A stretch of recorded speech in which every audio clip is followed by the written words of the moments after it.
a tratar en esta noche un tema que he titulado Generación sin descendencia. Amén. Vamos a orar al Señor y vamos a pedirle que sea Él quien hable a nuestras vidas en esta noche. Amén. Soberano Señor Jesús, oh Rey de reyes, Señor de señores, aquí estamos, Señor, aquí estamos sedientos de escuchar tu palabra, Dios mío, que nos hables. Oh Dios mío, en esta noche nuestras mentes, a nuestros corazones, Señor. Tú conoces nuestras necesidades, tú conoces el corazón de cada uno de los que están en este lugar. Y yo sé, Señor, que tú eres bueno y misericordioso y que tu palabra aún corre limpiando, aún corre purificando, aún corre, Señor, corrigiendo a tu iglesia.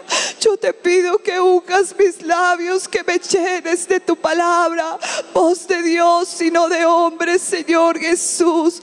Toda la gloria, la honra y la alabanza son solo para ti, Señor Jesús. Aleluya. Pueden tomar asiento, hermanos.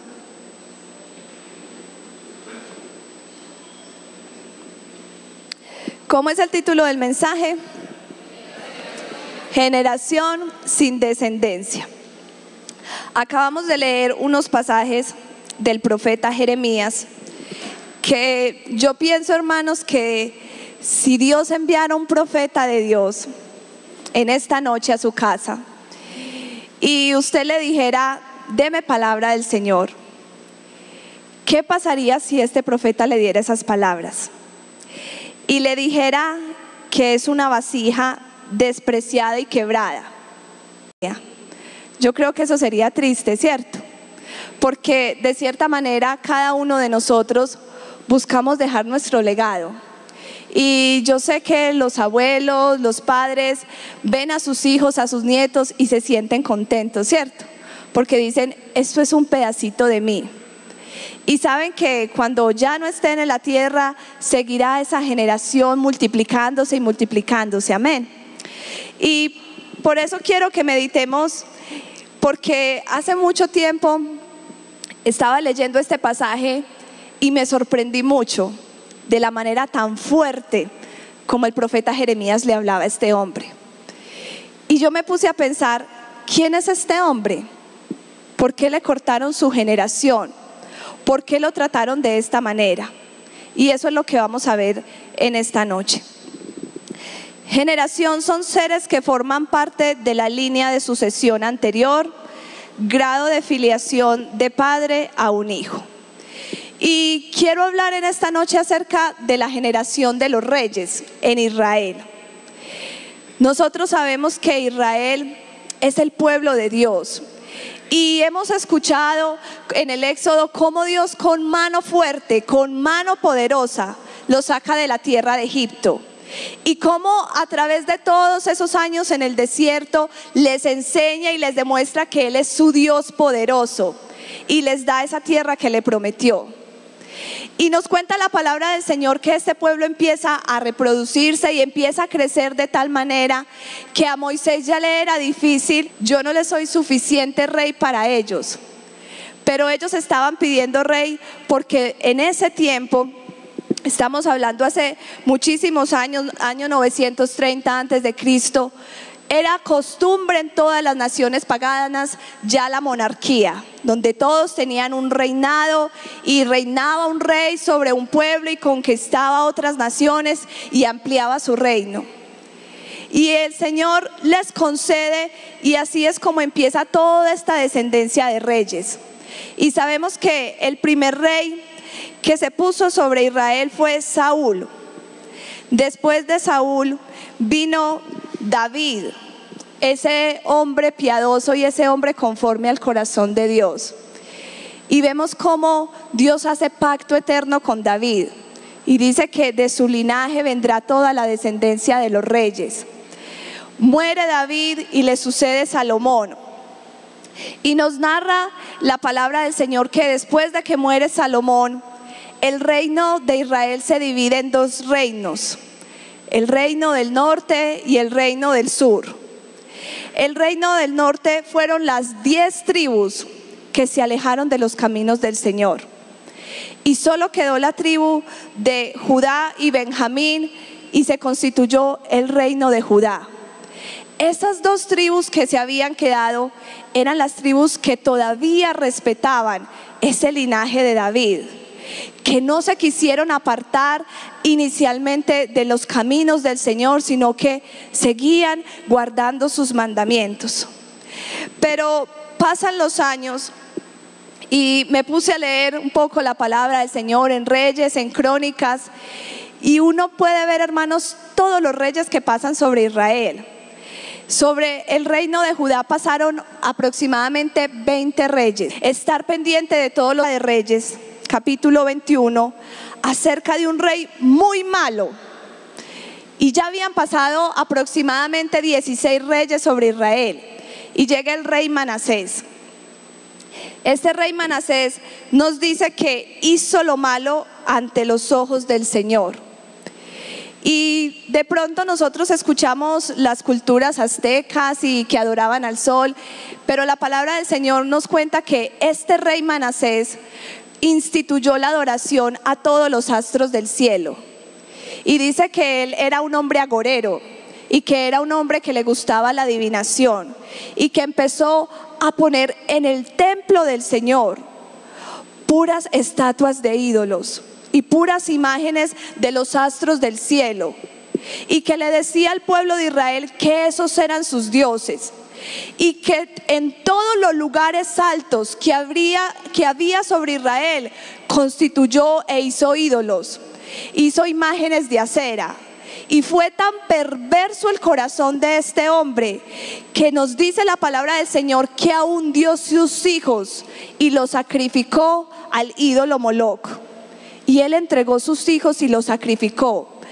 La palabra del Señor nos dice que fue un hombre en extremo malo, pero que una vez el Señor lo castigó y fue llevado cautivo por los asirios a Babilonia, y allí se humilló y le pidió perdón al Señor.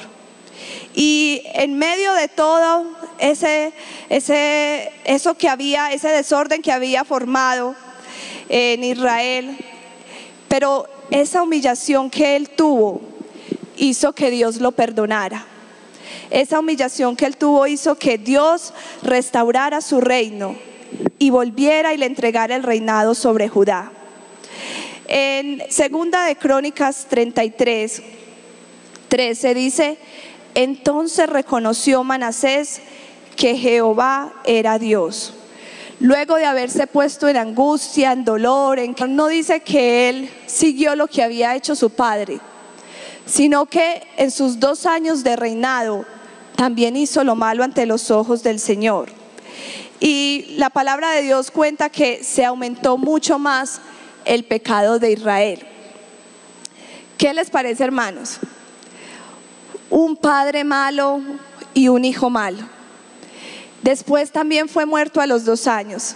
Y uno pensaría, bueno, pues suficiente ejemplo, que ya no hay remedio. Pero la palabra del Señor nos dice que se levanta un niño de tan solo 8 años y es proclamado rey. Y me encanta, hermano, la historia de Josías, porque yo me imagino que Josías le contaban todas las abominaciones que había hecho su padre, todo lo que había hecho su abuelo. Pero nos dice la palabra del Señor que de tan solo 8 años él comenzó a preguntar por el Dios de David. Y él empezó a decir: ¿quién es el Dios de David? Y empieza a buscar y asesorarse con personas que sean hombres de Dios. Y es así como el profeta Jeremías y otros profetas empiezan a aconsejarles. Y dice que a los 12 años comenzó a limpiar a Judá e Israel de la idolatría.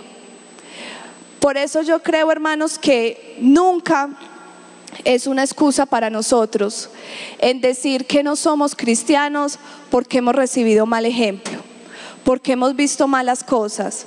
Josías tenía de dónde aferrarse. Uno a los 8 años, ¿qué recuerdos tiene? ¿Cierto?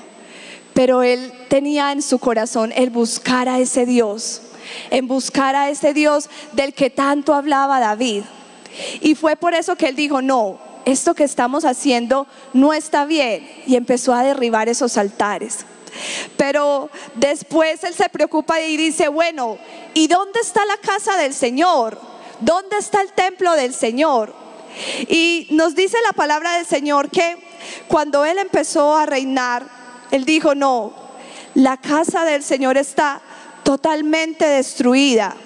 Y en segunda de Crónicas 34 del Señor, y yo sé que no fue casualidad, porque cuando estaban abriendo todas las arcas con los dineros que habían recogido y que tenían de reyes anteriores para reparar el templo del Señor, dice que se encontró la ley. Imagínense, hermano, ¿dónde estaba la ley? Que ya el pueblo ni se acordaba. La encontraron por allá en un cajón donde estaban ofrendas que echaban. Y se lo hacen saber a Josías, y Josías dice, léame la ley. ¿Qué dice en la ley? Y empezaron a leerle la ley, todo lo que nosotros hemos visto allá en Deuteronomios.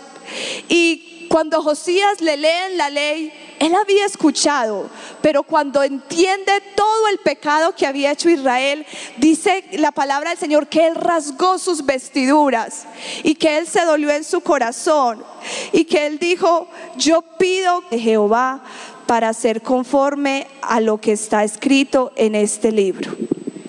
Eso es lo que hace un siervo del Señor.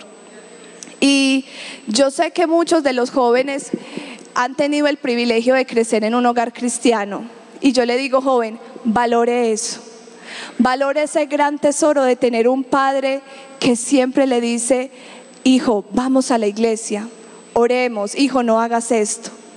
Josías no tenía sus padres, no tenía su abuelo, pero él buscó, él leyó, y él dice la palabra del Señor que hizo pacto, y que hizo pacto de caminar con Dios con todo su corazón.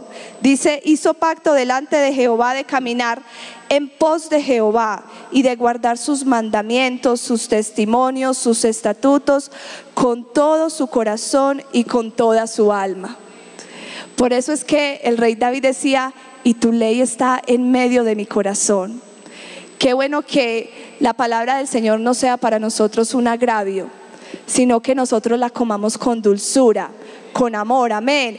Y este hombre me llama la atención en medio de tanta maldad, y dice que lo hizo con toda su alma, con todo su corazón. Y lo último que hace en Israel es volver a celebrar la paz, a Jehová. Y reinó muchos años el rey Josías. Israel se estaba restaurando, estaba adorando al Dios verdadero, y uno diría, bueno, volvió la victoria, volvió otra vez Israel a adorar al verdadero Dios. Pero una vez que Josías muere, vienen los descendientes. Y por eso es que uno nunca debe escudarse en lo que hizo su padre, en lo que hizo su madre, porque la decisión de seguir a Dios es personal. El pueblo alzaba su voz y gritaba.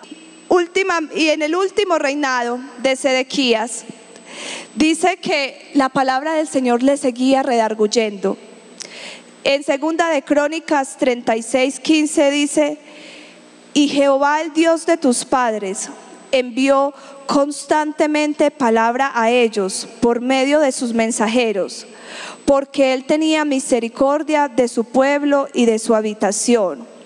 Mas ellos hacían escarnio de los mensajeros de Dios y menospreciaban sus palabras, burlándose de sus profetas, hasta que subió la ira de Jehová contra su pueblo, y no hubo ¿qué? Ya remedio. Se copó la ira del Señor.